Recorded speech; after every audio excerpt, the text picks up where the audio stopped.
Okay, this open meeting of the Master Plan Implementation Committee is being conducted remotely pursuant to Chapter 22 of the Acts of 2022, an act relative to extending certain COVID-19 measures adopted during the state emergency signed into law on July 16th, 2022. All members of the Master Plan Implementation Committee are allowed and encouraged to participate remotely. This act allows the Master Plan Implementation Committee to meet entirely remotely as long as reasonable public access is afforded so that the public can follow along with the deliberations of the meeting. The public is encouraged to follow along using the posted agenda unless the chair notes otherwise.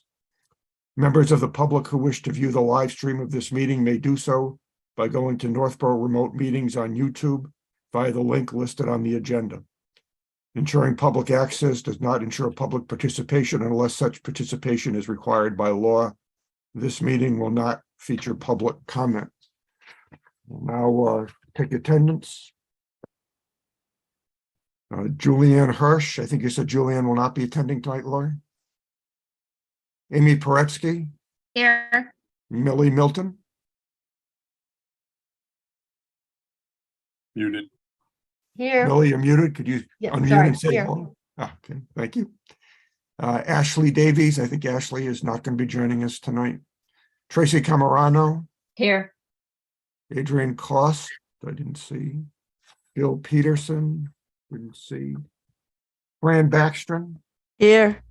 Gene Kennedy. Here. Gene Cahill. Here. Rick Leaf is here. John Campbell. Here.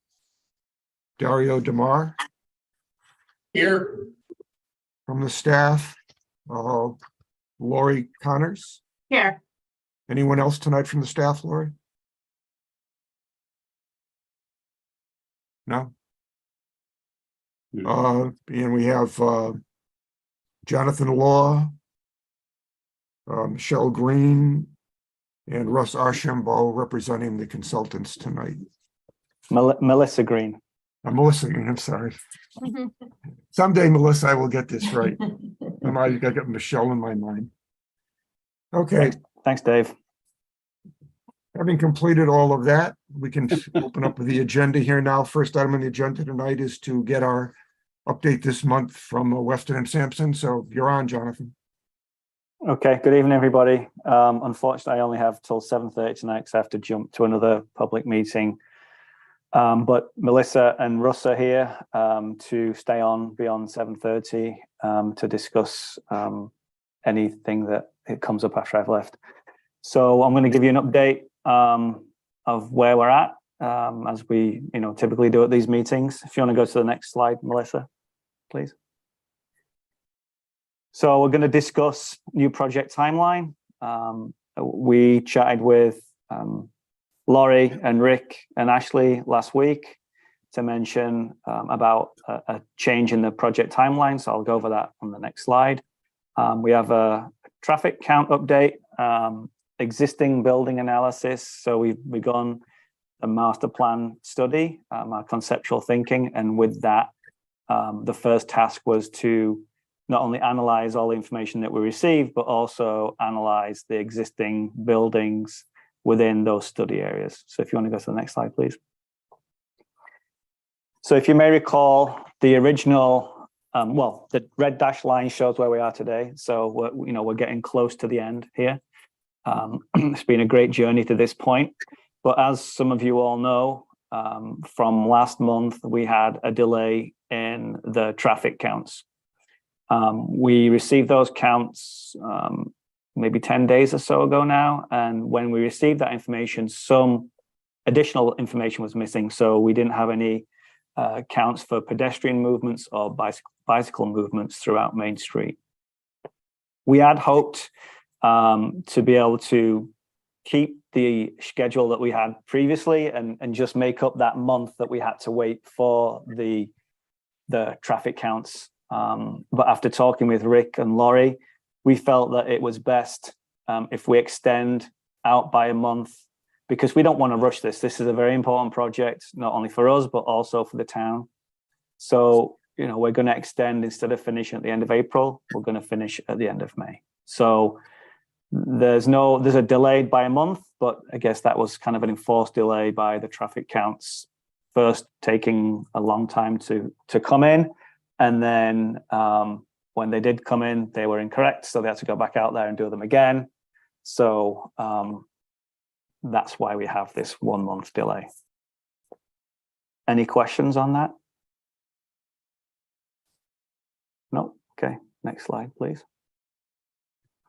So updates since the last meeting. The traffic, as I mentioned, the traffic counts have been completed. There's some information that still needs to be done, but for pedestrians and cyclists.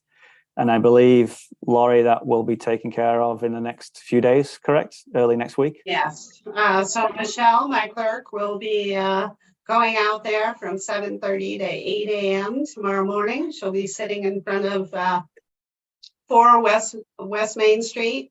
So if you see her in the chair, make sure you wave.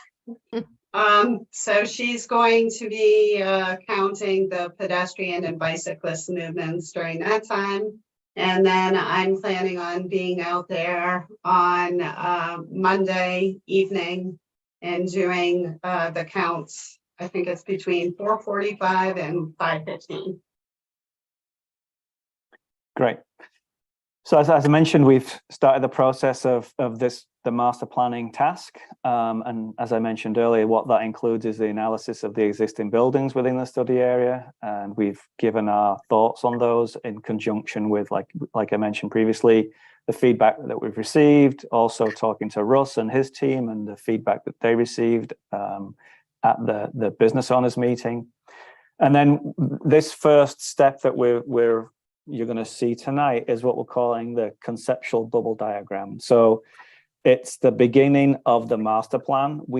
What we didn't want to do, and the thought process is for this next public meeting, is that we present a master plan that is not as detailed. It has some detail in it, but it's still open for interpretation and also open for more detail once we get a consensus on what people see and what they want to see. So I guess we didn't want to delve in too far and start proposing trees and like designing actual spaces until we get buy-in on how we've broken down parts of downtown.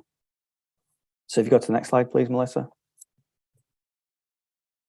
So this was, we presented this key development catalyst areas at the last meeting. And again, this was in conjunction with feedback we received and also from talking with Russ and his team. So over riverfront residential mixed use, then we, Main Street coming through.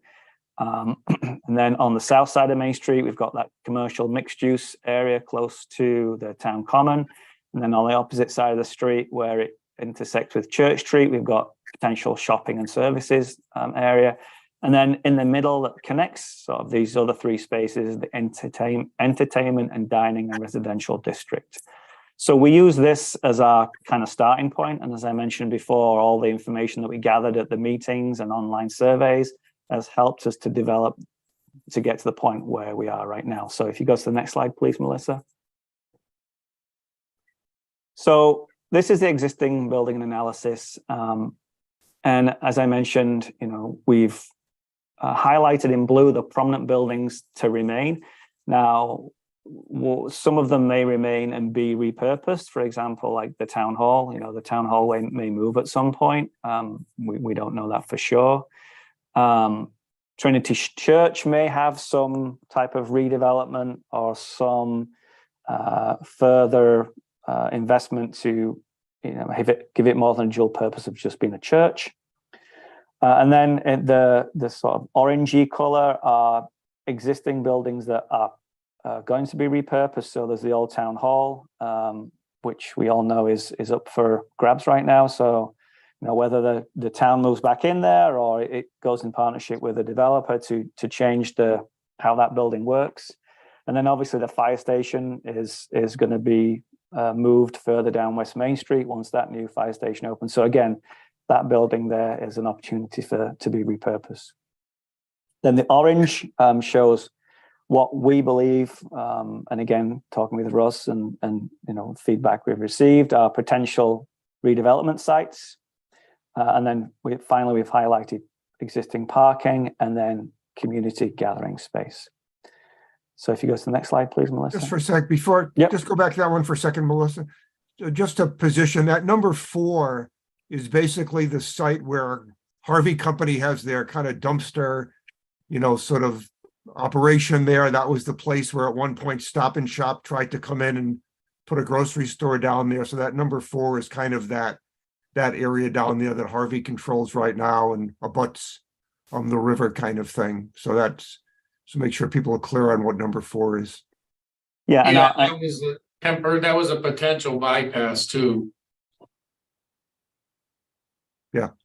Okay, and these zones correspond with the zones that we collected information from people at that first community meeting. With the exception of zone 3, we actually extended it a little bit to include the Trinity Church site. But other than that, these zones are the same that was presented at that first public meeting.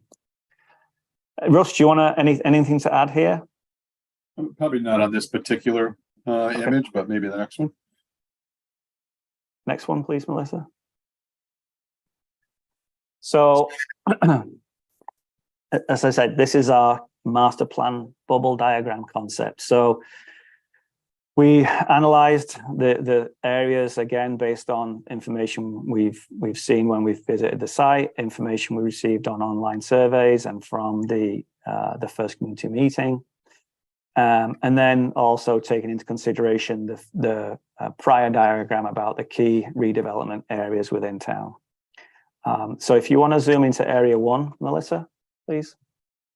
And I'll just add that the shapes that you see are just more to represent what we feel that could be in these areas. So for example, this big block on the corner of Church and West Main, we're saying that's going to be some type of retail, restaurant, housing.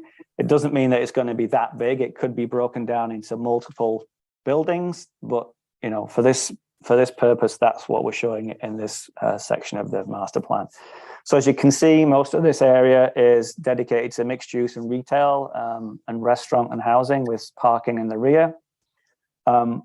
As you all probably know, because we don't have the traffic counts, or we've only just received them and we started to actually analyze that data, we haven't really at this point included any design studies of West Main Street because we don't know whether we can remove lanes and reduce traffic patterns through downtown. So that's all still up in the air. So at some point, by the time we come to the next public meeting, we'll have that information and that can be incorporated into this conceptual master plan. So if we go pan across to the south, again, you'll see that, that area is again for retail, mixed use and housing. And then if we go back across the street to area 3, sort of around Blake Street, and encapsulated the existing fire station. So again, here, this is a combination of, redeveloping or repurposing those 2 existing buildings. The green space doesn't signify or represent open green space. It's just community gathering spaces. So that could be plazas, it could be seating areas, it could be green open lawns, it could be a combination of all 3. So again, once we get buy-in onto this concept, that's when we'll delve into these spaces and start to design what they actually look like. You can see Blake Street. Sorry. Yep. If we have a question, can we ask it now or should we wait till the end? Why don't we wait till the end? Let's get through the slides. Okay. Okay. Yeah, so you can see Blake Street becomes a one-way, and it's designed to be a one-off. I think if you remember a few presentations ago, I showed an image of that. So it's basically a street that has no travel lanes within it. The travel lanes could be divided up by street trees or flush curbing or a different type of paving, but the area is to feel like a pedestrian thoroughfare that cars drive down occasionally. Adjacent to the railway track is thought of the beginning of a rail trail system that again could go through town, and just trying to utilize that existing piece of infrastructure that's already there. Trinity Church, we're looking at potentially maybe taking some of the parking or that land there and putting in a new building that could be, again, residential, mixed use, retail, and then just I know they're interested in maybe using their parking lot as some type of parking for downtown and people who visit, you know, the main street. Then if you want to just pan up to the other site, Melissa, please. So this site again is, we're looking at a riverfront walk. So, you know, making the most of the Assabet. On the corner there where this site or this portion of the site meets Main Street, we're using this for a generator. So by that, I mean like a retail restaurant type of facility with housing above it. So again, it anchors that corner. We've created a new roadway that goes through there, a pedestrian street with street trees. In the center, we have some housing that wraps around an interior courtyard and then has views again of the Assabet with pedestrian connections between. And then on the opposite side of the street, we have another community open space. And then as you go to the north, there again is another opportunity for a mixed use. So that could be, again, restaurants, some type of store that someone mentioned, sort of the local store with, again, housing above. So this area is sort of designated to be, you know, a mixture of open space, housing, and opportunities for retail and restaurants and things of that nature.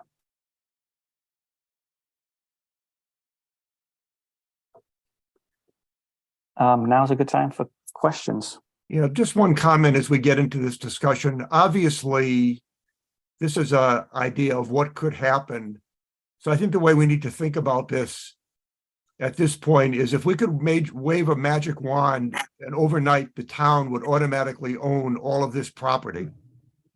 Is this kind of what we would envision things we would do with it? Obviously, in reality, town owns very little of this property, and things would have to be done over time to see what could be acquired and how it'd be acquired and things like that. But I think the idea of this plan is to envision a downtown looking somewhat like this if in fact we had the ability to do it. So I think at this point, questions around how do we actually acquire the property are somewhat premature. I think the questions discussion tonight ought to center around how do we think this fits into, you know, our personal images of what the downtown would look like? Are these the right things? Are they in the right places?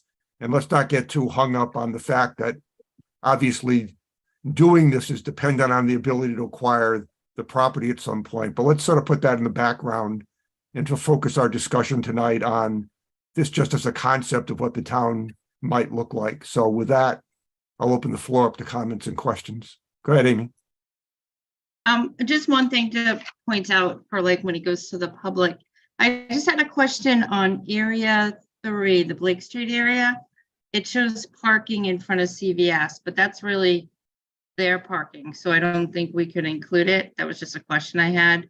No, that's just that we're just pointing out the existing parking in downtown. It's not to say that, you know, it's we were just highlighting where people can park now. And I know that's CVS parking, but it's still parking within the downtown district. Oh, But okay. if you feel as though that, if you feel as though that's misrepresentation, then we can take that off. I was just confused because there were other buildings and they didn't show the parking, but CVS did show the parking. So I thought maybe it was a mistake. And to the right of CVS too, it shows green space, but that's really all their parking too. So I'm Okay. sure we wouldn't make that green space. Just, you know, if when they're updating the drawings. Okay, good points. And if I could just make a couple comments, I don't know, for the Blake Street area too, I think on the right, I think green space is nice up at the beginning, but to me, I think as you go back with that big green strip, there might need to be more parking because parking is something that people do complain about. Well, sorry, I didn't explain that and it's not clear on this diagram, but there will be on-street parking in this section. So there will be some parking. Okay. And if this were to happen, there would be a complete reconfiguration of the property. So what's appearing now is sort of a little bit misleading because it would be reconfigured with new space added. And I guess just as a qualifier to what Rick said, I think the going in assumption is that perhaps there is a role for the town to play to acquire certain key properties, but the success of the plan is not predicated on that. The success is sort of based on if we can get momentum behind a redevelopment, would some of these other sites change hands over time through other means, not involving the town. That's always the hope. So it was never an intention that you would acquire all this property. So there'll be probably some priority of sites that, you know, if they did not sort of come into play, we couldn't do some of these things. But I just wanted to make that qualification. Go ahead, Amy. Okay, I was moving on to, thank you. I was just moving on to section 4, area 4 down the Harvey. In my opinion, I'd rather have the housing on the other side in the green space along the river. Like it mentions also like streetscape along the little Harvey Street. To me, just in my opinion, I think the open space and the benches and tables should be along the river for everybody, and then the housing should be on the other side. Just and also behind Pierce Street, there's a company called Plasticard. It's on Pierce, and I brought over some flyers for the downtown meeting, and they have a big piece of property in the back that's on the river. And when I looked it up on the GIS map, it said the land is in dispute. So, I mean, as I'd love the town to ask, why is that land in dispute? Is that possibly town land? Because when you look across the river, what you see is the big Whitney Street development. There's a lot of multi-family homes over there or condos. And if there was a little bridge across the river, all those people would actually be connected into the downtown. And that was a big type of village housing that would be easily connected. But I guess one question would be, why is the land in dispute and what does that mean? Because maybe it is owned by the town, I don't know. Do you know anything about that, Lori? Nope, nothing. It's something we can look into. What was the name of that property, Amy? One more It's time. called Plasticard. It's on Pierce Street. Okay. And I brought down a flyer. I'm like, wow, there's a lot of land back here.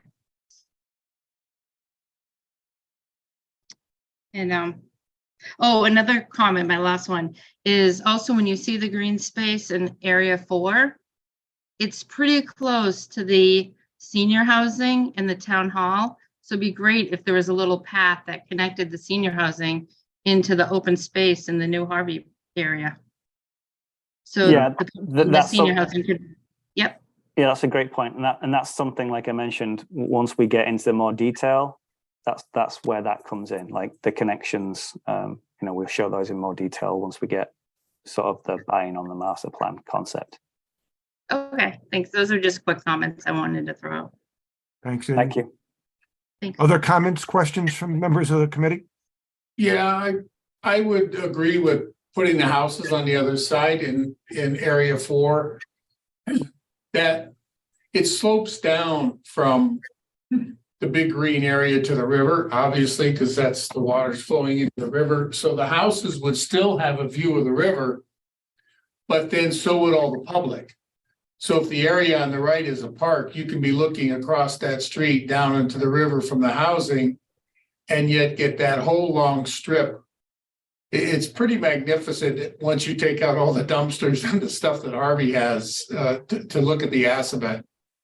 That'd be really cool. And minor detail, the parking on the upper left-hand side that actually hits Hudson, I'd probably pull it back a little bit or turn it 90 degrees just to have a nicer view from Hudson, but still have the parking very accessible. But I wouldn't want to look at the parking lot when we have that beautiful mixed-use area there as well. You just turn that 90 degrees, same amount of area, but get some of the green to stay on Hudson so that walk and that connection can be really nice. And if you do look right across the street where the river goes across the street, there's a nice little waterfall there that everybody could also enjoy. We can highlight that as well. Either that or just flip that pink square where the mixed use would be with the parking lot. Well, the thing with that, Millie, is if you get that mixed use to the right of it, Hmm, if that's all patio and you're looking at the river while you're having coffee or donuts or lunch, or that could be just a magnificent space. yeah, that makes sense too. Yeah, that's Yeah. representing the outline of the building roughly, give or take. Sure. Right, because right at the corner of that building, that's the confluence of those two rivers, and it's actually beautiful there if you look at it, but it's so hidden that people don't understand. That's probably one of the best looking spots in all of Northborough where those two rivers come together, and it's kind of cool because you have the old mill building history where it's actually going underneath the road. And I could see that with nice pavers and then picnic tables, and you're looking at the two rivers splash together. It could be really dynamic. Mm, Yeah, it's interesting that both Amy and Dario had the suggestion about the building because adjacent to the river. Because originally we did have them on the other side of the street, and we went back and forth about it. And then we had housing on both sides, and then we felt there was too much housing. And ultimately we landed with the housing there because we thought, oh, people might want to have a house and then overlook the river, but it probably makes more sense if you think about it to, like you said, flip the housing on the other side and have this sort of whole green finger connect from West Main Street and have this river walk again that goes all the way up to Hudson, which we're And the showing, houses- but it's kind of broken up by the housing. And the houses could still enjoy the river. They're just, they're looking downhill at it, which is really kind of cool because they get to see it, but so does everybody else. Yeah. And maybe the green space on that other side gets a little bit smaller when we move the housing over because we'll have to incorporate that parking. And I don't want to flip the parking to the Agreed. river side because that would be a bad move. Agreed. There was some talk in the past about a bypass through here. I think under these assumptions, a bypass seems probably too intense a use because I think it might be used quite heavily. So I guess my question to you all is, what do you think about that? You're saying directing traffic from Route 20 away from the center of town and onto Hudson Street through this particular property or this particular location? Yeah, given what we're trying to create here, sort of, it's going to be a little bit more serene environment, sort of tucked in the woods, and you would sort of disrupt that with a bypass. Now, there's nothing to say that this is the only concept, but this is probably the best fit concept. I guess that boils down to your priorities when it's all said and done, because if this is a bypass and it lets you get to 290, whether you continue on Pierce Street to get to 290 or whether you hang a right and get onto 290 the other way, if it takes the pressure off of downtown, that's great. But if we can't take the pressure off of downtown, then this could be its own beautiful space. That's it's an interesting, where are your goals, right? If we want we'll call it the through traffic, not the to traffic, to not go downtown, then you bring it through here. It's a very good question because there's conflicting goals. If we pull that traffic that's going to 290 off of downtown, we eliminate a lane, we get all the street lamps and all the sidewalks and all that beautiful stuff. But to your point, now we're bringing a ton of traffic through a pristine area that's trying to look like a park. So, Yeah, I would say we don't know enough without the traffic numbers. So I just Exactly. put that out there for you guys to sort of think about in the back of your mind, because we'll come back to that at some later Yep. date. Well, we'll have to sort of weigh the pros and cons of both. Yep, Yeah, I think, that could go either way. Yeah, that's a good comment, Russ, and I think we need to keep that in the back of minds as we get a better idea of what the possibilities for the reconfiguration of Route 20 through the town center might look like. Yeah, I think that's an that's a good important one. point.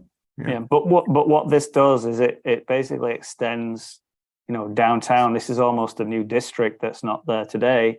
Right. And it's still within walking distance of, the fulcrum of the existing downtown that we have, you know, that we're working with. So, you know, I think it'd be an exciting addition to downtown, but not feel too disjointed from what's already there. And it embraces the river, which is Yeah. awesome. Yeah. Right, which is a key thing we wanted to do. Yeah. Other comments from other committee members? Rick, this Yeah. is Fran. So Yeah, Fran. just going back to, well, the fact that Harvey's just sold their business, this might be an opportunity, a true opportunity. But if this property did come available for this type of development, agreeing with putting the housing on the other side, because the people along River Street, I'm sure would prefer seeing, you know, the natural background that they currently have versus the back of housing, so that they also enjoy that. I happen to walk down River Street through the center of town, then back up South Street almost every day. And that is already a cut through.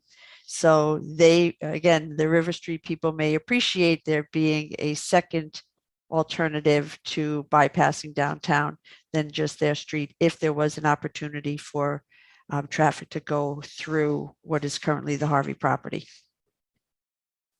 Okay, good comment. One thing that, you know, depending on what we find out about this land on this company that Amy was talking about, you know, when you go over to where the existing fire station is now, and we've talked about before that I can't remember if is it Cold Harbor Brook or Cold Spring Brook, whatever the name of the brook is that feeds the Assabet River that runs behind the fire station. You know, there's a nice view of that from behind the fire station right now. And then we've got this green space kind of leading up to the Church Street Bridge. And if in fact, this other company we're talking about that's got this disputed land is sort of in between that and going down to Hudson Street, you know, where we finally reconnect with the river at this other site down there, there might be an ability, if we can get some control of some of the property following the brook all the way to the river, to continue that pedestrian, you know, that walking path or water view hike from really Church Street behind where the existing fire station is now, sort of following a path around, you know, Pierce Street and eventually sort of coming closer to where this walking path is shown on the river by where the Harvey property is now. So there may be an ability to have kind of more of a walk along the water to include not only the river, but also, you know, the brook that feeds it that goes under Church Street there. So that dotted blue line may be able to be extended, you know, towards the east and back closer to Hudson Street, all depending on kind of what's in there in this particular property that Amy mentioned. If there is land available there that also runs along the water, could provide a greater connection between Church Street and the river. So you might even have a loop, you know, from Main Street along the river heading, you know, north and then coming east from Church Street, somehow connecting into that along the brook that feeds the river also. So there might be a possibility there of a extended walk along the brook and the river. I have to jump now, everybody, but Russ and Melissa are still on the call. So obviously this discussion can keep going. But thanks very much, and I'll see you all next month. Thank Bye. you. Just one quick thing before you go, Jonathan. Yep. So for the next community meeting, would you envision this would be about the level of detail we'd be presenting? Yeah. Or would it be Yeah. more detailed than this? No, I think it'd be something like this, Rick, because we don't want to go in there and freak people out thinking that this whole thing has been designed down to the minute detail. People still want to feel they've got investment in this and some input. So if we go in with like the parking looks exactly like this, the houses are like that, and this is like the trees are all here, they're like, whoa, this is already done. We've got, what's the point of us being here? So the thought is that it'd be something similar to this, maybe a little bit more detail. And hopefully, you know, if we get those traffic studies done, we can include, you know, West Main Street. We'll maybe have a couple of sections that can show how the spaces might look to add that little bit of detail, but the plan would generally look something like this. Yeah. And then from that feedback we receive at the final meeting would be when we present the actual finished master plan. Okay. Does that make thanks. sense? Yeah, that makes sense. Okay, thanks, All right, thanks, everybody. Harvey. Bye. Thank you. Yeah. Rick, I have a question for Lori. Sure. I'm asking, this is Jean, I'm asking about the pedestrian and bicycle counts. And this isn't really the time of year where there's a whole lot of pedestrian or bicycling activity, like bicycles. People won't even be out on their bikes till May, April, May, when the streets get cleaned and when the temperature is higher. Also, I noticed that students coming from Milliken are very concentrated in downtown, like after school lets out until 5 o'clock or so. So that might be really a pivotal time to assess pedestrian traffic. Yes, so when I was talking with Weston and Sampson, so actually we had the traffic engineer on the line on Monday when we had our pre-meeting. And what he said is that they have identified a certain time as the peak time of activity. So that, actually, I don't have my notes here, but that's around, I think it's 7:30 to 8:30 in the morning. And if I remember correctly, it was 4:30 to 5:30 in the evening. So they wanted the pedestrian counts. They need all of the level of activity during that hour of activity, because that gives Mass DOT kind of the worst case scenario. So when the traffic is the heaviest, this is what they're seeing as far as the level of pedestrian and bicycle activity. So they have requested us to do the counts actually at the highest 15-minute of volume for traffic. And then we expanded it beyond that 15-minute period so that it would include the top half hour of activity in the morning and in the evening. So I'm sure, yeah, I mean, they have their methods. I do understand and agree with you that that is not the highest time of activity for pedestrian movements, but that is what they need for Mass DOT. And also we are limited because of course they need this traffic information, like my deadline for getting them that traffic information is Friday, because it's holding up their activity. So we just can't wait until May. So we'll just have to make some assumptions, given the fact that it's winter. But I did have a couple of questions and one comment. So the comment that I wanted to make is I did speak with Fred Litchfield, who is the town engineer. And he said during the 2009 road work, extensive work where the new streetlights were installed, they did quite a bit of discussion and analysis about a bypass. And at that time, they came to the conclusion that it was too costly because it was the town's obligation to pay for the design. And it was also the town's obligation to pay for all of the property takings. So that was a pretty sizable sum. So the lower cost option was what they ended up doing. And so I just wanted to make you folks aware. I'm not sure how many of you were heavily involved in that process. And then the question I have, probably this is mostly for us. Have you folks given any thoughts at this point as to the heights of structures, particularly along Route 20 and along Blake Street? Have you ascertained like kind of like a premium height for the area? We haven't, but the subject has come up several times in the process of our interviews. And when you think about it, anytime you're talking about changing the use of a property through redevelopment, where it's possible that the building will have to be taken down and then redeveloped, you've got to recognize that the cost associated with that, you'll have to give back some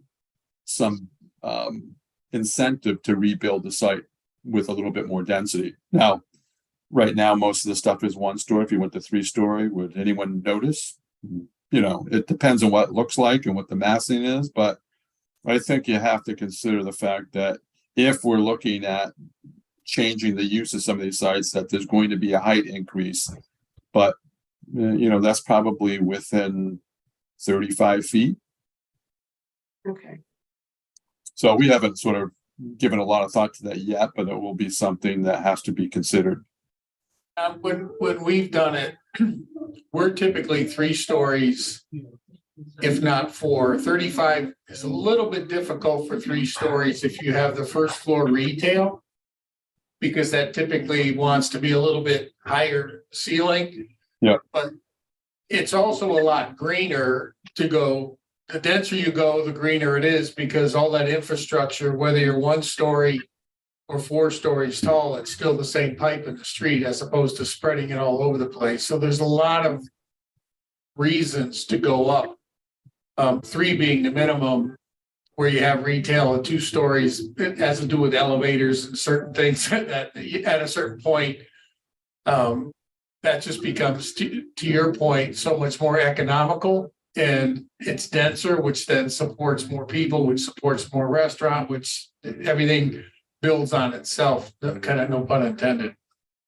I think the critical point for that decision becomes once you sort of step up into steel construction, then you get a different pricing of the construction costs, which means you need to get a premium on the lease rates. And, you know, I think we need to render an opinion about whether or not we think that's sustainable at this And location. And steel starts 5 stories and up. You can go 5 high with stick. Yeah. So I think that's a critical decision making if we get to that level of density, and then who's looking to do that. So I guess that those are sort of some questions in my mind. Okay, Thank you. other comments from the committee? Questions? I have a few comments, Rick. Go ahead. The idea of having a bypass that includes Pear Street to Church Street to get out to 290, to me, sort of goes against the whole idea of having a more walkable downtown. You know, I think pending the traffic information, you know, we want to assure that traffic can flow through Main Street, but to the extent that we can still restrict it to meet the goal of a more walkable downtown, then, you know, we should go in that direction rather than looking for bypasses and ways to let people sort of avoid the downtown. That's sort of my reaction to that earlier conversation. Yeah. Second, I'm not sure why we haven't extended these conceptual areas further west, at least to include where the new fire station is going, because it's my understanding, as it's been said in earlier meetings, that a certain amount of public parking will be available there.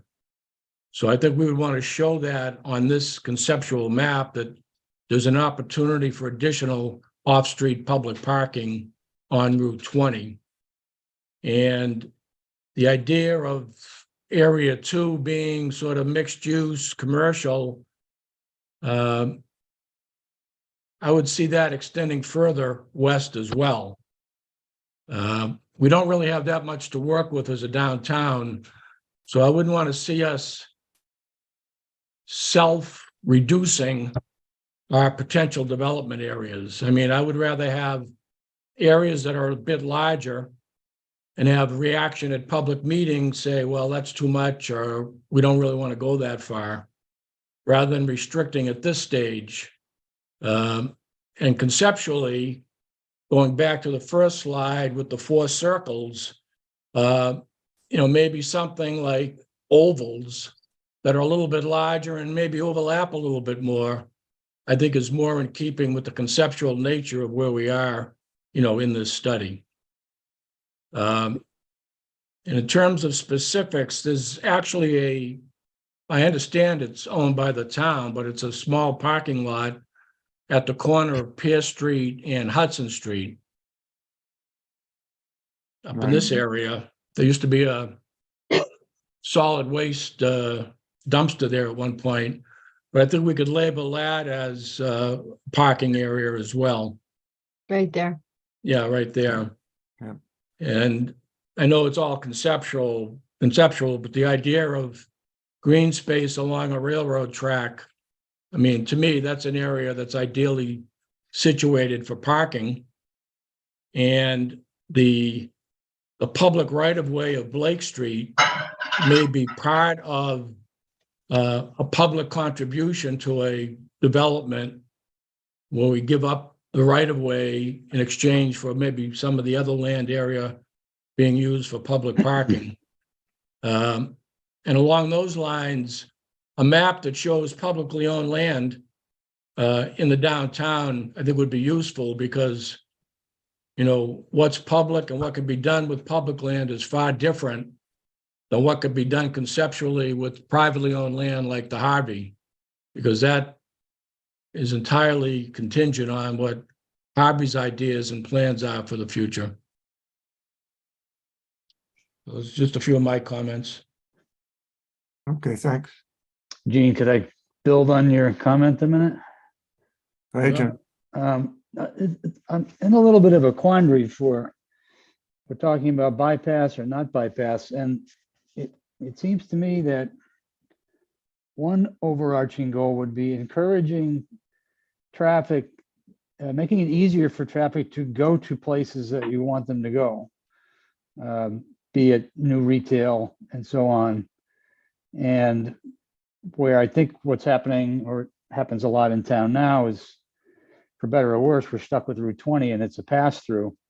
We just have a lot of traffic moving through town. So I don't think it's realistic that you are ever going to create a bypass around your major town intersection, but rather encourage traffic to leave Route 20 to park and attend the new retail, or obviously if you're living down there, it's more walkability is a different story. But so I thought that I heard you say something like, if there's a bypass, it wouldn't encourage using downtown. Not just your comment, but other people's as well. And I'm just kind of looking at the map and wondering how would it change the way people get to different things that we want them to get to in town and be able to park there, which is obviously something we're talking a lot about. I don't take this the wrong way, but I'm pessimistic that we find the traffic counts give us a whole lot of flexibility. We are just living in a community that has a major road through it. And back to Lori's comment on what happened back in 2009, I don't ever remember much public review of what any choices were. And what we ended up with is the current array of traffic lights and so on that have a negative effect on movement. And what I haven't heard us talk much about is whether the traffic data and our discussions after it could lead us to ask for changes in the light patterns or the timing or the locations. Specific examples, when they changed access into where Bank of America was, it was commented that it basically killed the traffic into that bank, where if there was a new way to move through that region, which is in section 1, I guess that was, or 2. 2. Yeah, that's one example. And another one being how the light is now where you exit the library in that crazy intersection there Mhm. with a telephone pole in your way. So I wonder if our discussion on traffic could lead to actions around improving that flow and as I said, encouraging exiting 20 to places in town for use. If I made any sense with that, I hope.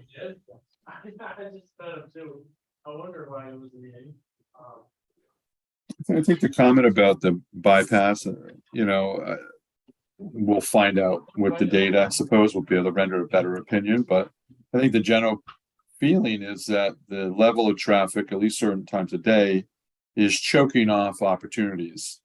That if it was a different level of traffic, it flowed differently, might it sort of let downtown breathe a little bit, let pedestrians sort of start to take over a little bit more of the environment. And those people who are just looking to pass through would have an option to move on without getting in the middle of all that. Now, if that doesn't prove to be true, then it's a different set of assumptions. But we're not trying to say, okay, don't even bother about downtown and go this direction. We want those people who don't intend to go through downtown or would like to have an option to exercise that option and just stay free of downtown.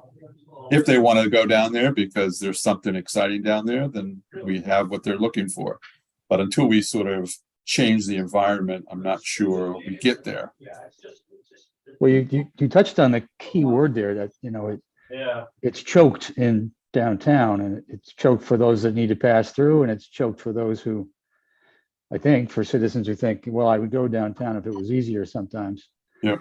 And our eyes and your graphics focus on the major core areas of downtown, but the traffic flows from outside of that. And have we thought, or would we be thinking, how could traffic get diverted to different ways that they don't already know about?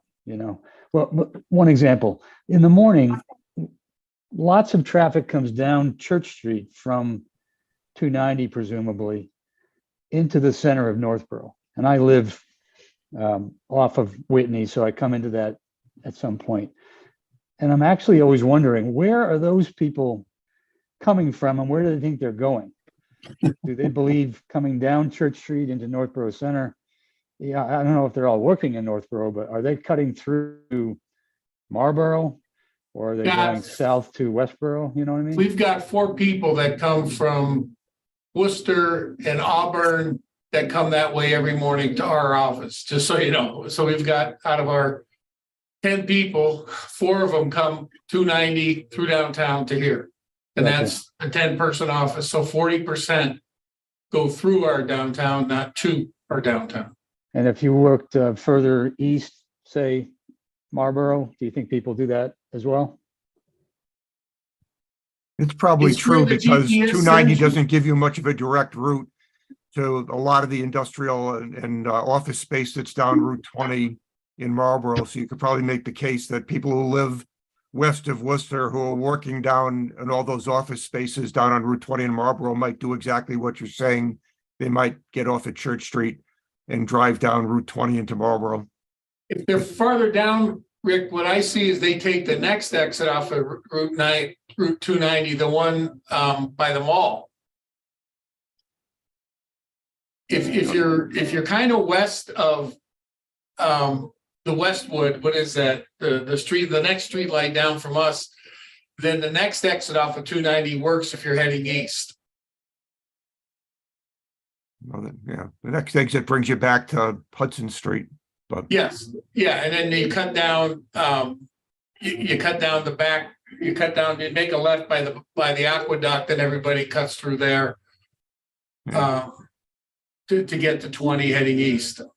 okay, well, we're getting a little bit off the point. I understand where you're coming from, John. Getting back to the comment about including where the new fire station location is going to be, because there is going to be, my understanding is parking, some amount of parking is going to be created at the new fire station location. I think that's correct, Lori, isn't it? That's the plan? Yes, so there is a house, a single family house that is located on, what is that, Monroe? Monroe Street, yeah. Yeah, so it's actually, you can see it on this drawing. It's over by the corner of the area 2. Yeah. So that house is going to be demolished, and there's going to be another access to the fire station property. It's actually the little skinny entrance there, just to the north of the area 2 box. So you see the little skinny amount of, nope, down. I mean, south. That's it. You got it. It's that little parcel with the small amount of frontage that goes to the left and then opens up. That You got area there is gonna become, there's Yeah, gonna be you some just put parking your put in there. hand over it. Yeah, so that's gonna be parking. One thing that I think would be helpful for this drawing is if you could also identify any of the streets that are proposed for on-street parking. Because I still suspect that there's gonna be the issue where people don't feel comfortable parking in one of these private parking lots and then going from building to building, business to business, by walking. So right now, I suspect that most people just drive to their destination, say CVS. They park there, they go into CVS, and then they get in their car and they drive away.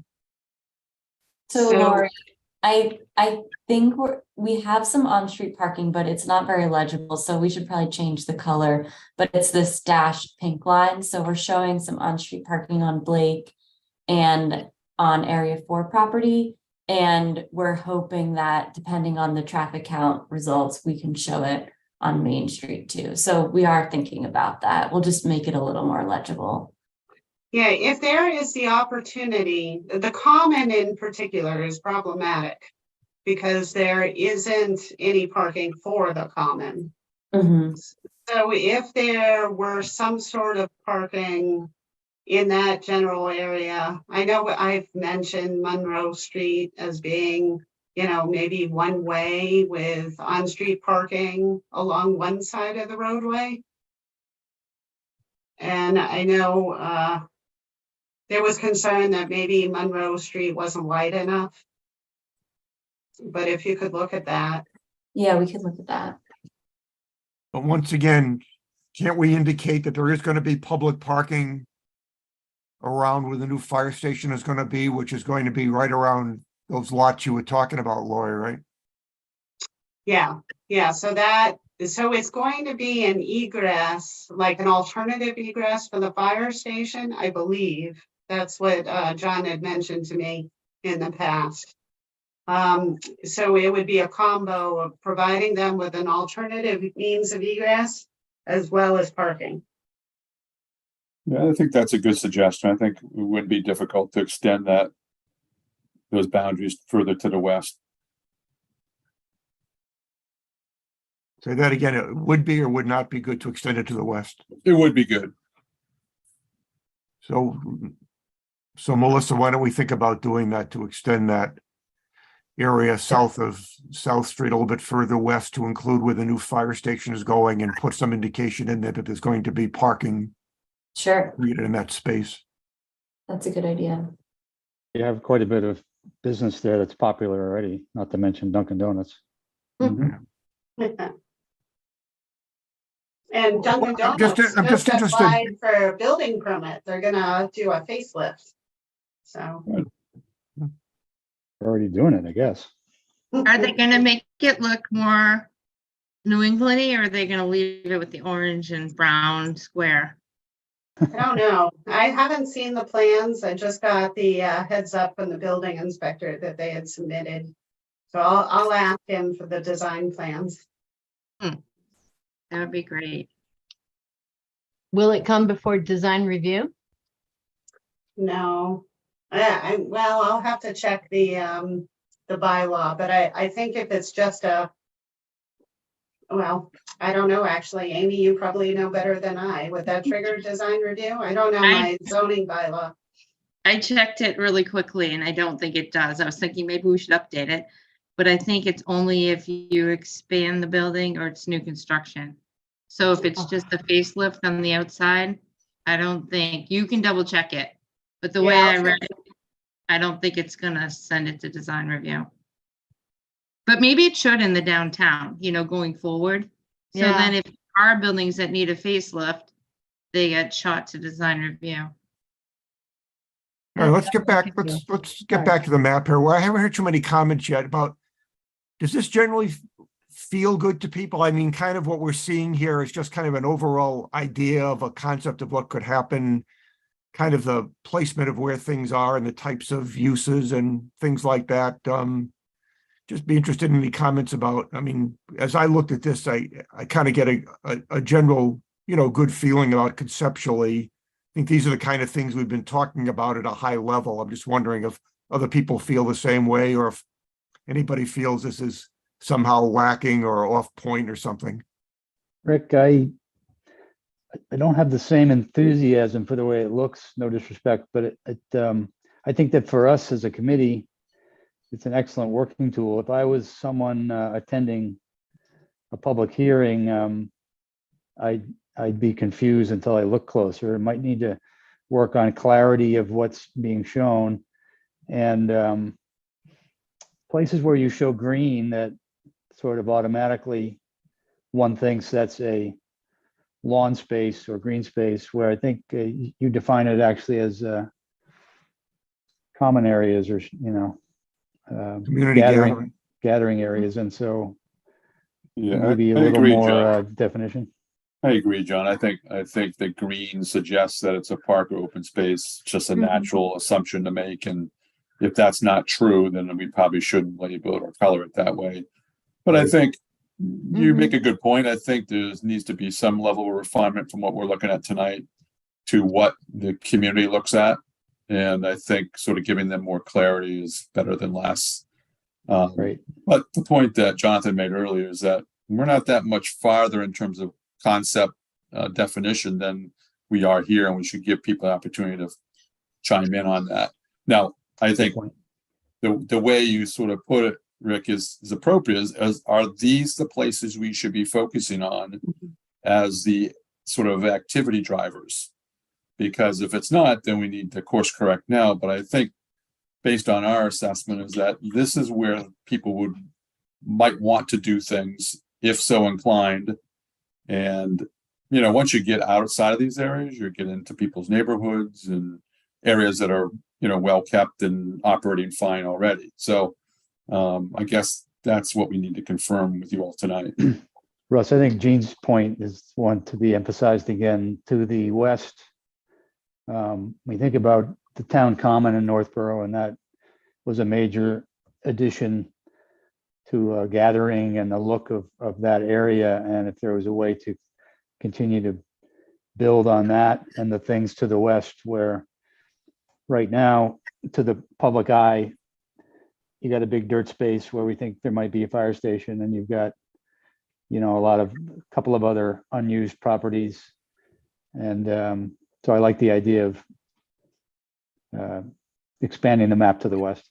And Rick's suggestion earlier about connecting areas with trails and paths, I think is sort of critical to this, because I think everyone can sort of enjoy those amenities.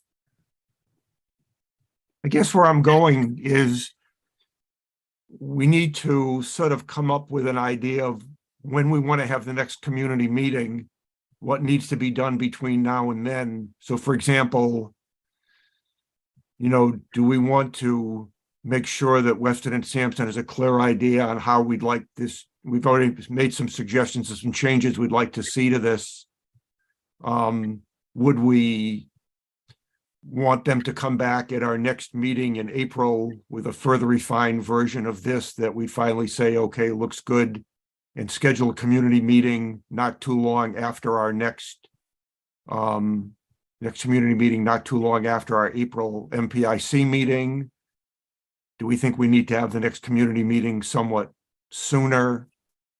And if that's the case, I think the whole idea was to get this committee to sort of come to some concurrence around what's going to be presented at the next meeting. So I guess at the highest level, I'm not hearing a lot of disagreement about kind of the general concept of this plan and kind of what's in here and where things are. So I'm sensing that we're sort of closing in on what we want to present. We've had some discussion tonight about specific details and improvements and modifications, but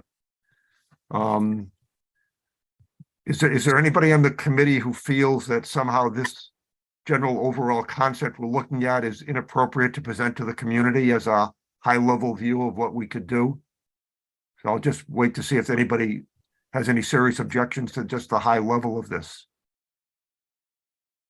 Can I just ask one question about the green space or the community space by the railroad tracks? Yeah, Because that's an active railroad track, so I'm not sure that would be as desirable. Yes, that is active. It's active like twice a day. So it's not, you know, some of that railroad is actually kind of charming because it moves so slow. But Mhm. it's not like, it'd be pretty hard to get hit by a train in Northborough. And I think it's in the morning and the evening because my house is pretty close to Brigham where it crosses. So yes, it's active, but I don't know if anybody's ever caught a train on Main Street where you had to wait. It's Yeah. really fairly active, but yes, it's active. Yeah, no, I was just thinking as far as a gathering space, I'm not sure that would be that desirable if when the train goes by. Do they not gather there during Apple Fest? Oh, yeah, I mean, along the Blake Street parking area, sure they do, right? I think that's the nature of the sort of the gathering area. It's already sort of park-like. And maybe that's the most you can get there in terms of active use, but it's sort of seldom. It's not where people would gather in great numbers. I Okay. think what we do with the rest of the property is what we have to create there, places where people can gather and do things other than shop or dine or whatever. But we mentioned there'd be some parking still over there, right? It's just And not still- all green. That's right. Still some on-street parking. Mhm. if we were going to change the color of these community gathering spaces from green to something else, Melissa, what color would we change it to? Well, I think what we would do is we would kind of distinguish between the green actual park space and plaza space. So those would be two different things. I mean, we just have to pick a color that isn't any of these other colors. So maybe like a gray or something like more muted. But we can figure that out. Mhm. But I hear your point that we should kind of, in the refining of this over the next few weeks, kind of, we don't want to refine it too much so that people don't feel like they have a say, but yes, point out, this is a park, this is a plaza, and those are two different things. I think overall, everything kind of works the way you have it drawn. We did some minor tweaks. I'm in love with Blake Street. If we do that properly, that can be just an amazing space because it works during Apple Fest and it's a nice scale. We've got that Fatouche, that restaurant's there now, what seems to be doing well. And, it's just, that could be such a wonderful spot. And Millie, I actually think the train adds charm to it, but that's me. It's, if the train went by for, I don't know, would go by for 3 minutes, it's kind of cool. You're like, oh my God, look, there's a train, and then it's gone for the next 12 hours. I would also add that corner of Blake and Main Street is it's very popular with the middle school set. So I've seen like 30 kids gathering there. They get their food, they like hide behind the bushes. And it just seems, I would love to see us give them space in the downtown for their need to congregate. Mhm. And hang out at the pizza place too. Every Go day. to Cumberland Farms. Is there I any had a- way- I had any a way quick of thing to getting some- ask. Go ahead. This is Julianne can't make it tonight, but she had a good idea. Yeah. If we can meet before town meeting to get this tweaked and then come up with the ideas that we're gonna have at the public meeting, she thought we could put boards up at town meeting. So when people come in, you can say, see the new downtown, possible vision, come to our next public meeting on this date in May. So they're kind of on display at town meeting and we can advertise for when the next public meeting would be. Like, I we like wouldn't that. talk about them at town meeting, but they'd be on display for people to see, just to draw more attention to it. I like the idea, I Yeah. like the idea of advertising the community meeting at town meeting. We have to be careful about what impressions we leave in people's minds Yeah, along the I have way. some concern about that too. Now, But I think some sort of, I think some sort of visual would be helpful. I think as we discovered tonight, we all sort of draw a certain conclusion from what we're seeing. And I'm afraid people might do that themselves. Now, can we simplify this a little bit? Probably could. And that might get people excited. Oh yeah, this is coming due soon and we need to go to that meeting. But maybe not at this sort of concept level. Well, let's put the visual aside for a second and talk about that timing. One thing we wanted to get at tonight was trying to figure out when to do the next community meeting.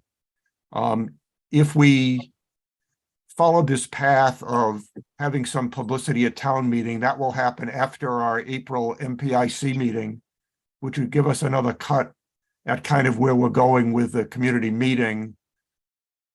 And then if the community meeting, we're looking to schedule that, I guess that would put it out into the town meeting is the last Monday in April.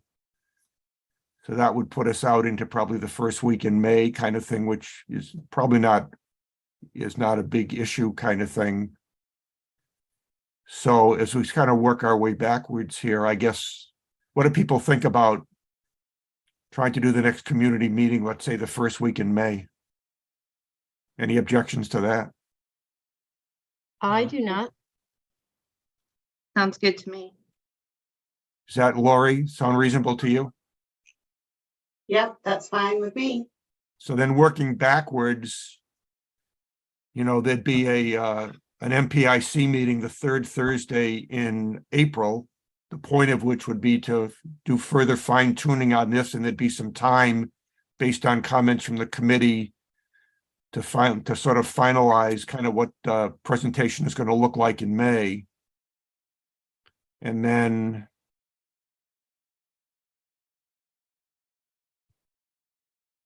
just have to give some thought to what might be put up outside of town meeting, advertising the community meeting in terms of some sort of visuals, whether it would be a conceptual map like this, or because there's not going to be that after the third week, there's only going to be a week between the MPIC meeting in April and the town meeting to prepare whatever the visual is going to be. Well, maybe the visual is 4 days. more like the previous slide, some version of that, maybe an enhanced version of that. Go back to the previous slide. That next one, the previous before that, the original concept, something more detailed than this, but communicating similar things about a series of activity zones with different programming of uses, something to get people just thinking about this, and wouldn't have the detail that causes people to sort of figure out what they're looking at and drawing some conclusions from that. I don't think we really want to do that until we have a chance to explain what's going on. Well, the other thing would be that graphic that we used before the first community meeting that just kind of showed the downtown with the kind of the study area outlined. But what does that tell them? Hmm? What would that tell them though, that they haven't Well, it seen just already? revisits that work is continuing to be done to define, enhancements of this particular area of town. There's the next Mhm. community meeting to discuss, further detail around this is going to happen at this particular date. At least it shows a little bit clearer what the downtown is. I think this map is a teaser, and I think it's actually, to Amy's point, or to Julianne's point, it actually would get people interested, and it's not too much.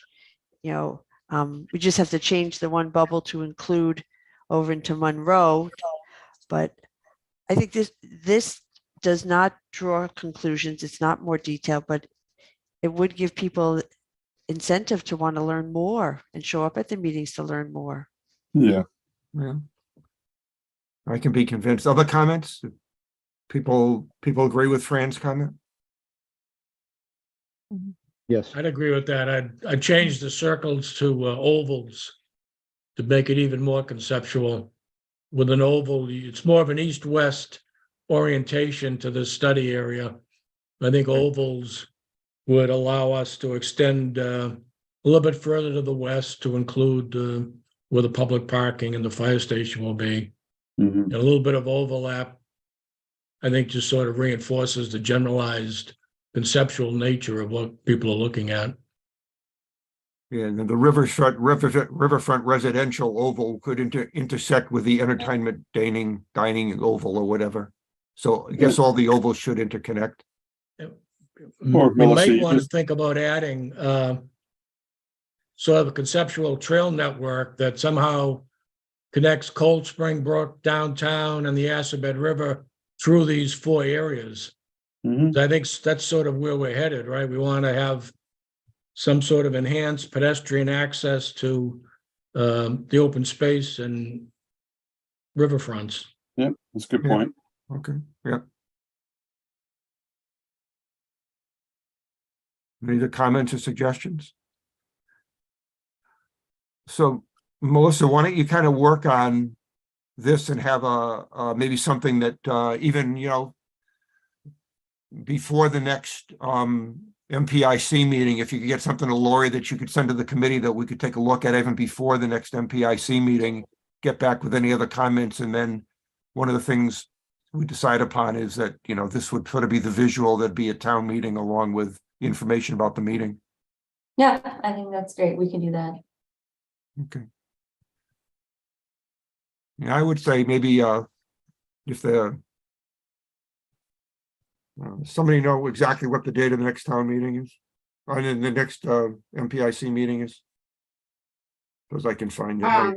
The next MPIC meeting is April 20th, and town meeting is April 24th and April 25th, most likely. It'll go 2 nights.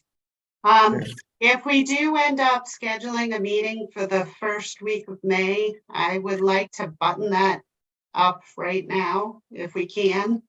I know I'm not available on the 2nd or the 3rd. I am available on May 4th. That's the Thursday. Does that work for people? What's the date on that? May 4th? That's good. I hate to keep pushing this off. My wife and I had planned a trip a year ago, and I'm going to be gone from April 16th to May 4th, returning the night of May 4th. Is there any way we could do this the week of May 8th? Sure. Fine by me. I'd really like to be at that meeting. I'm going to miss the MPIC meeting. It's going to come up in April, but I think we've made a lot of headway tonight, but I'd like to be here for the community meeting, so I could be up for, the 8th, 9th, the 10th, probably earlier in the week. We don't want to get towards the weekend kind of thing, so for argument's sake, I mean, Monday, the 8th.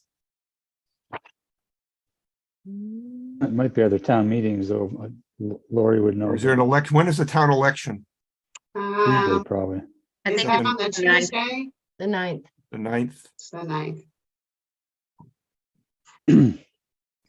Is the 11th Thursday just as good, Rick? 10th or Yes. 11th? Yeah, that whole week is fine with me. The 10th or 11th? I cannot do the 10th. The 11th? I could do the 11th, yep. Committee? How about May 11th? Does that seem to work for people? Yep. Yes, Say so. yes. Yes. All right, Laurie. Can we pick a time? Do you want to do 6:30 again or 7?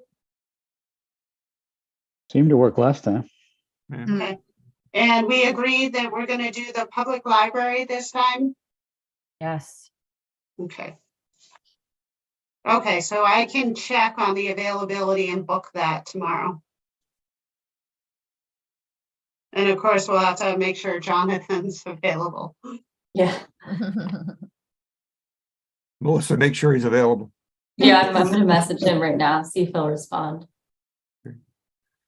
So the plan would be to fine tune all of this, to just, you know, the other charts we've looked at tonight, to sort of update those and fine tune those for another review with the committee on the 20th of April, and also to finalize, you know, this visual that's going to be a town meeting, advertising this date. Obviously, we can advertise that date other ways besides just a town meeting. And hopefully, we'll have a much better idea of where we stand on the traffic and, you know, what some of the possibilities are for Route 20. I think at the meeting we had, the pre-meeting we had on Monday, Jonathan had the traffic expert there, and he had said if we can get him this other pedestrian and bicycle data he was looking for, be in a position to make some headway with Mass DOT, start to get a feeling from them as to what they think might be reasonable. Obviously, there's going to be anything we decide to do with the roadway is going to have all kinds of consequences that'll lead to other decisions we have to make about traffic as well as the design of the downtown. But we need to sort of get our hands around exactly what we could or could not do with the roadway. That's an important part of the overall design, but probably doesn't have to be finalized for the community meeting. I think a lot of the stuff we talked about could be. No, but you're right, though. It does frame the discussion a bit to sort of have some clarity. Won't be final, but it will be some clarity on where we stand in terms of traffic. Mhm. I happened to be reading an article, I forget where it was, but the town of Wayland seemed to be initiating a planning process for their segment of Route 20. So maybe the things that we're talking about, you know, more common than we think. Yeah. But I'm not sure the details of that. We can investigate that. So before we close off this agenda item, any other comments, suggestions, anything else we'd like Jonathan and Melissa to do about what we've talked about tonight in advance of our next meeting?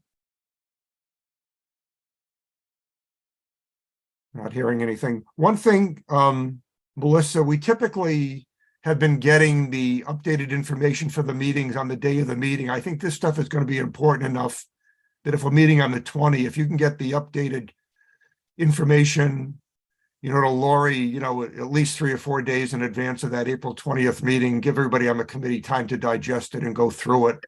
So we Okay, can have a meaningful discussion, because we're going to be, you know, coming out of that, going into a public meeting. So let's see if we can't get all the updates out to the committee, you know, a few days in advance of that April 20th meeting.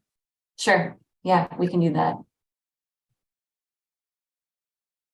Anything else for Weston Sampson tonight before we move on to the next item on the agenda? Thanks for all your efforts. Okay, hearing nothing. First of all, Melissa, thanks to you, and Jonathan and Russ, thanks to you guys are doing a good job. Let's keep moving down the path here and see where we end up. Sounds good. Great. Thanks, Thank Laura. you. Thank you. Have a good Thank night. you. Bye. Bye. Okay, next item on the agenda is this memo that Lori had written to John, kind of summarizing where we were in the project and where we're heading in the future. I know, Lori, you want to talk to the committee about that? Sure.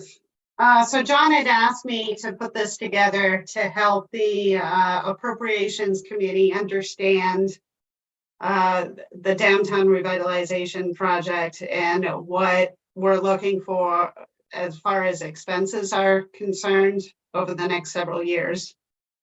So a lot of this information you already know, so I'll just jump ahead to the next steps.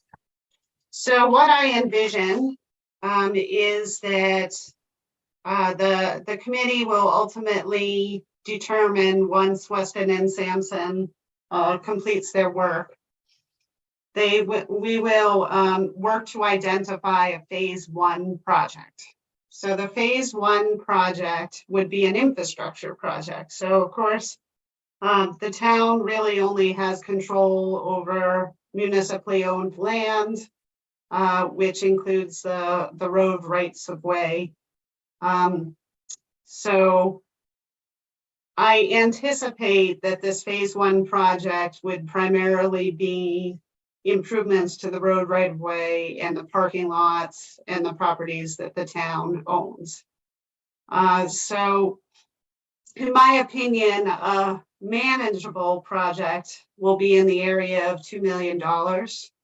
And the design costs associated with that is typically 10% of the construction costs. So I assume that that'll be in the neighborhood of $200,000 to $250,000. So I suspect that Weston and Sampson would help us identify a project that would be in that category.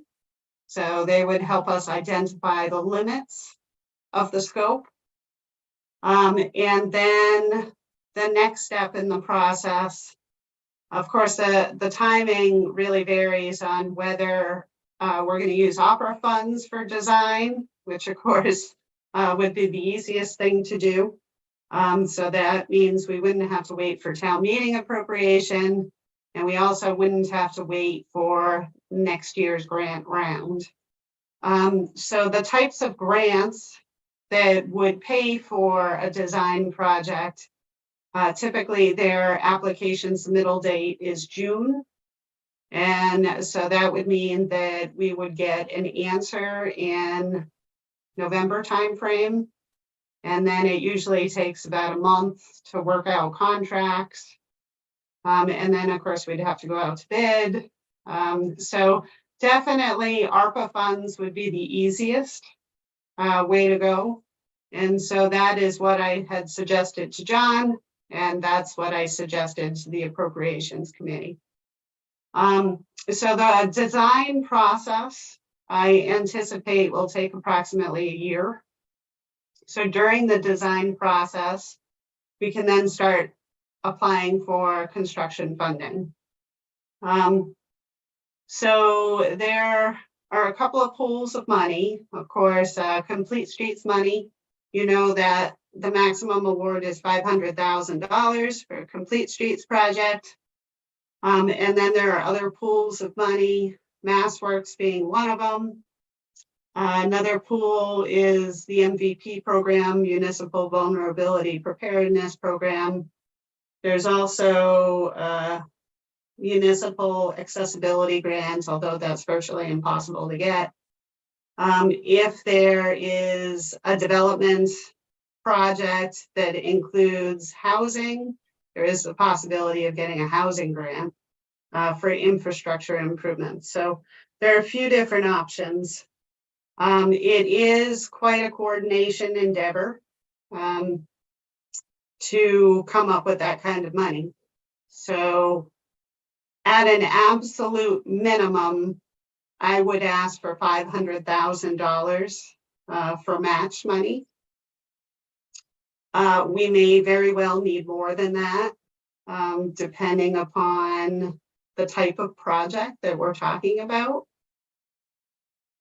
So we may need as much as $1 million in order to secure $1 million in grant money. So assuming that goes well, the construction process usually takes 9 months. So if you start April 15th, you typically need all the way until mid-December to complete the work. And then there may be some outstanding punch list items that carry into the new year. So that's really what I'm thinking about. I'm suspecting that this project would be probably a 3 to 4 phase project. Any sort of improvements to Route 20 are under the jurisdiction of Mass DOT. And that means that they would need to be programmed on the TIP. So that's the Regional Planning's Transportation Improvement Plan. So we'd be competing against 40 communities in order to get on the TIP. So chances are that'll be a multi-year endeavor to finally get on the TIP. So the easiest lift would be to go after those little side streets for us. So best case scenario, I would think that each phase is going to take 2 years from start of design to completion of construction. at a minimum. So it depends on how tired we are in between. We might need a year off in between each phase. Or we could just, while constructing a phase, we could start designing another phase. That certainly would be the fastest process, but that is, certainly an exhausting speed. So that's pretty much what I'm thinking at this point. Does anybody have any questions? So I guess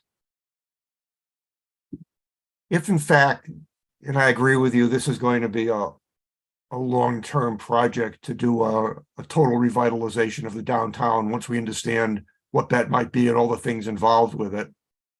And I also understand that if in fact something could be done to make Route 20 better, that's going to take a long time to do because, we have to do that in conjunction with whatever the state's going to allow us to do and when they're going to allow us to do it. And there's a lot of comments we made about Blake Street and Pierce Street and all of that being somewhat more under our own control. So couldn't we, if we had an idea of what we want to do long-term, focus on that whole Blake Pierce area, not just infrastructure work, but development? If there were property acquisition possibilities to start to get into doing some redevelopment of space in there, as well as public gathering spaces and other things. I mean, couldn't that be? And if it turns out that maybe the long-term plan was it's going to be really hard to really completely revitalize the downtown, we really have to concentrate on these spots off of Route 20.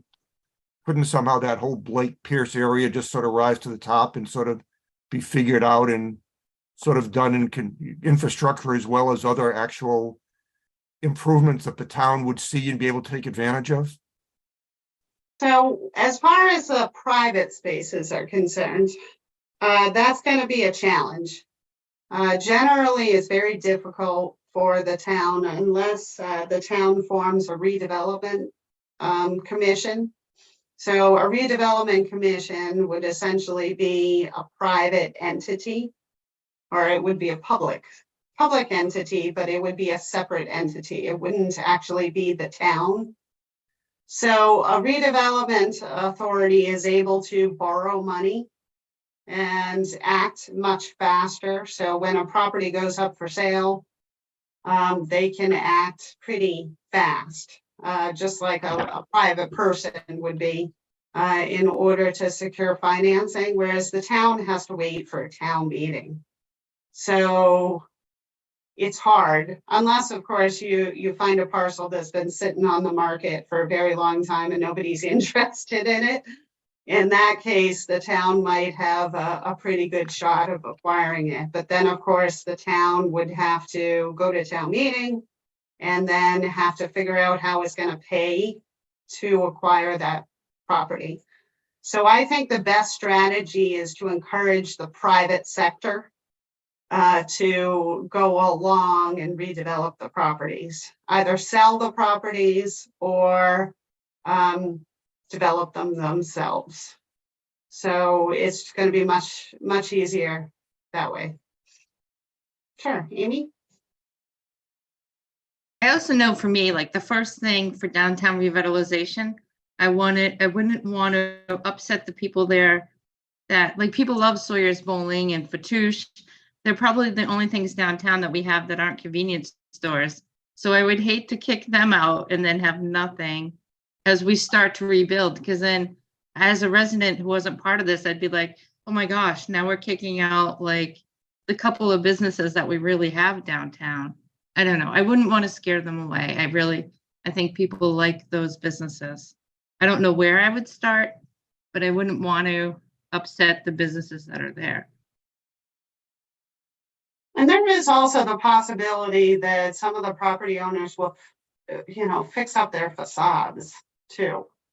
So even, that little improvement could go a long way. So if we fix up the public realm, then they may be inspired to fix up their properties or sell them. So, you can get some movement that way. But I'm not gonna lie, this is gonna be a long process. You know, when you're a planner, you work in decades. CMRPC was doing a facade plan with another town. They were thinking about maybe that's something we could do too. Talk to CMRPC. We That still is have all those something. LPA points. We have to spend those 24 hours before June or something. That is something that some communities are doing with their ARPA money, is actually providing a sign and facade program. So it could be structured in a few different ways. So it could be like part grant, part no or low interest loan. So that way you would get some money going back into the system so that it wouldn't be like a once and, you know, one time shot. And then that way you also have some influence over design. So you could say, you know, hey, you gotta submit an application with your design. And then there's going to be a committee that's going to approve the applications. And then it provides the ability to kind of influence what type of signage is installed, what type of improvements are made. You know, there could be a whole litany of like, you know, financing for window replacement, door replacement, awnings, Planters. Seating, you know, there's a lot of ways to be creative. And that's a low cost program. When you compare the cost of like actually paying like right now, the gas station is for sale for, I think it's $800,000. Well, that's huge. But if we could use $200,000 to do a sign and facade program, we could make a difference with a much smaller dollar figure. So we could actually like identify specific streets and locations where these funds would be applicable. So we could just say, you know, the limits of these 4 zones or whatever. So just a thought. Other comments or questions? Rick, I wanted to ask about using monies not so much to put in parking, but to develop the connectivities, because I think what is going to draw people to downtown, what's going to start to create a sense of residents wanting to be there, bringing their you know, their recreational time and their dollars to the downtown, is to start to build those walking paths, to start to build that like sense of plaza, places to go, places to sit. That I think would be kind of a cool investment of infrastructure dollars to focus it that way. Yeah, and there are some grant programs. So there's a wonderful grant program called, what is it, Community Spaces. And I've actually been able to secure those grant funds and use them for like a little pocket park and some wayfinding signage in this alley to connect the town common to municipal parking lot. So there's some really great fun things you can do. Actually, I was able to get money for planters through that grant as well. So I think this is going to be super fun. I can't wait until Weston and Sampson finishes their gig so we can get started on the nuts and bolts of making things better. I just think if there's there's a few things we can do at the beginning that are noticeable, like you said, fun improvements that along the way of this multi-year, very expensive project to do something significant in the downtown, if right off the bat, you know, we could do a few things that are noticeable and provide some level of improvement, it would be a good way to go. Yeah, I agree. Like the wonderful mural that was done on the service station next to the common. I mean, that's such a beautiful addition. And I think it's something that people notice. How do you not? And it gets people excited.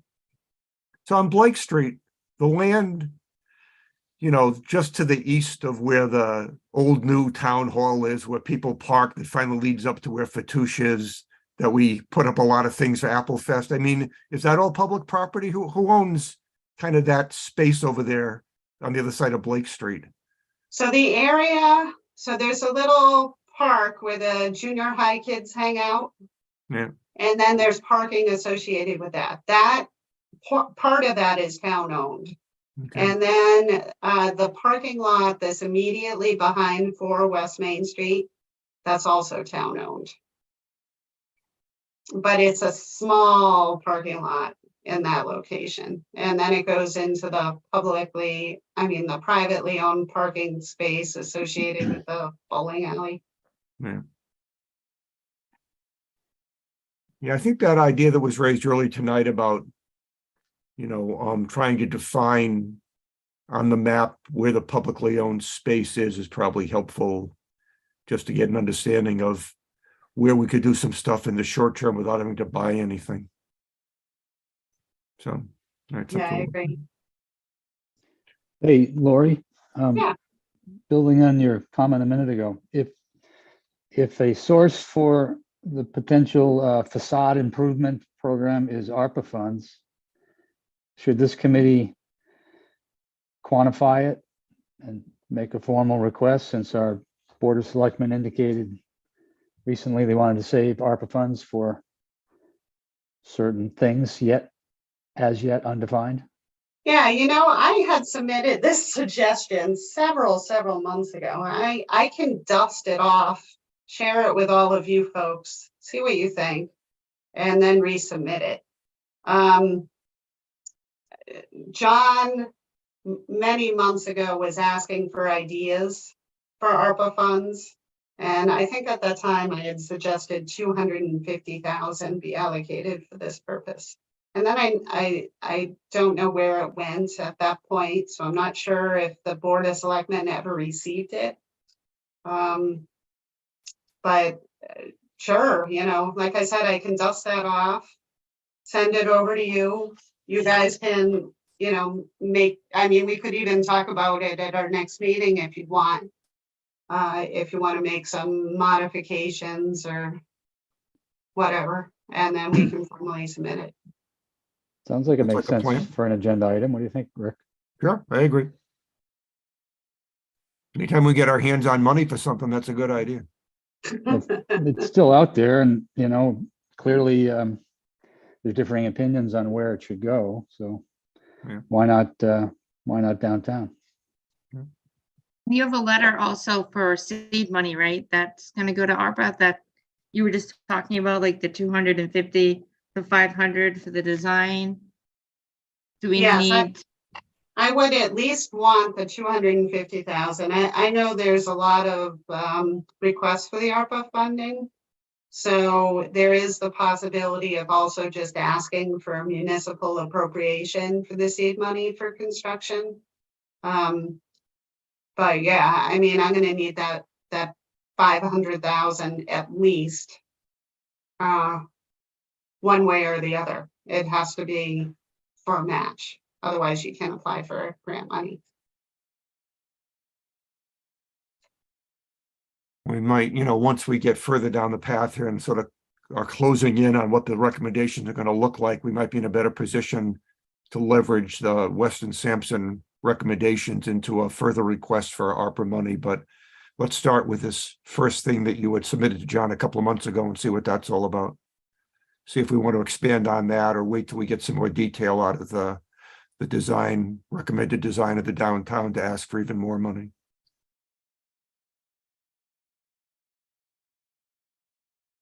Sounds good. Other comments or questions? I think we're going to be moving fairly quickly after this April meeting from a kind of conceptual idea of this into actual specific things that could be done and recommended actions. And, if we want to wrap this thing up, by the end of May, or it may turn out, I was saying to Lori, in my mind, there's nothing magical about the end of May if this has to bleed over a little bit longer, to get this complete in the way we want it. you know, we can do that. That's up to us to decide how hard we want to press Weston and Sampson to be done by a certain date. We'll just have to see what happens with this discussion around traffic and Route 20 and what we hear at the next public meeting. So I wouldn't just hold in the back of your minds that, you know, May 31st is some date in stone that we absolutely can't miss. I mean, it's up to us to decide what we want to do here, as long as Weston and Sampson doesn't start saying, you know, that if it's going to go longer, they want more money. So far, they haven't said that. And I think, you know, we can sort of lay on them the fact that a lot of this stuff that they haven't done was stuff they were supposed to do for us. And, you know, they haven't done it exactly the way they said. So we have some negotiation there. So let's keep shooting for the end of May, but let's not say among ourselves that that's cast in concrete. I mean, we want to do this right. It can't go on for the rest of the year, obviously, but you know, we've got a little bit of flexibility here with these dates, so we'll just work our way through that. Great. Rick, if you recall, there's supposed to be another visioning session after this one. It's supposed to be a month apart from this second one. Okay. So if we don't have the second visioning workshop until May 11th, then we can't have the following one until the middle of June. And then it's the wrap up at that point. So they'll need another couple of weeks after that workshop to complete the final report and give the final presentation. All right, so it looks like we're going to be into near the end of June anyway. So that might be something we might want to keep pressing them on and try and get this wrapped up before people start having summer vacations, kind of thing. Sounds So- good. All right, before we move on the agenda, anything else on this topic to talk about? All right, we've already discussed community meeting 2 format, location, date and time, so we got that out of the way, so that's good. Okay, I'm moving backwards on the agenda. So now we have the minutes from the February meeting. Those were distributed in advance of this meeting.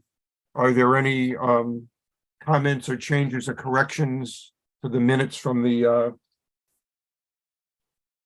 February 16th meeting? No. Hearing none, I'll entertain a motion to approve those minutes as submitted. So moved. Is there a second for that? Second. All right, let me get my cheat sheet here. So we just can't say aye. but- Mm, Okay. Amy, Aye. Millie, Aye. Ashley, you still on? Guess she's not here right now. Tracy, Aye. Fran, Aye. Jean, Kennedy, Aye. Jean Cahill. Abstain? All right. Rick Leaf, aye. John, Abstain. I wasn't here. Dario. I, So the minutes of February 16th are approved. Is there any other business to come before this august body this evening? Hearing none. Next meeting will be April 20th. Hopefully, Weston and Sampson will get that information to us well in advance of that meeting. Like I said, I will be overseas, but Ashley has agreed to chair that meeting on April 20th. One thing, Lori, that we did decide to do, well, if you remember, is I'll be around for a pre-meeting that Friday before that. So I think we decided to do the pre-meeting for the April 20th meeting, not on that Monday before April 20th, but on the Friday before that. So we'll just have to remind ourselves about that as we come up on that date. And hearing none, I'll entertain a motion to adjourn this meeting. Motion to adjourn. Is there a Second. second for that? Somebody, please. second, Thank you. Amy, Aye. Millie, Aye. Tracy, Aye. Fran, Aye. Jean Kennedy, Aye. Jean Cahill, Aye. Rick Leaf, aye. John Campbell. Aye. Daria. I. We are adjourned. Thanks very much. This was a good meeting tonight. I think we got quite a bit accomplished. See you in next meeting. Thank you, Night. everybody. Good Bye-bye. night. Good night.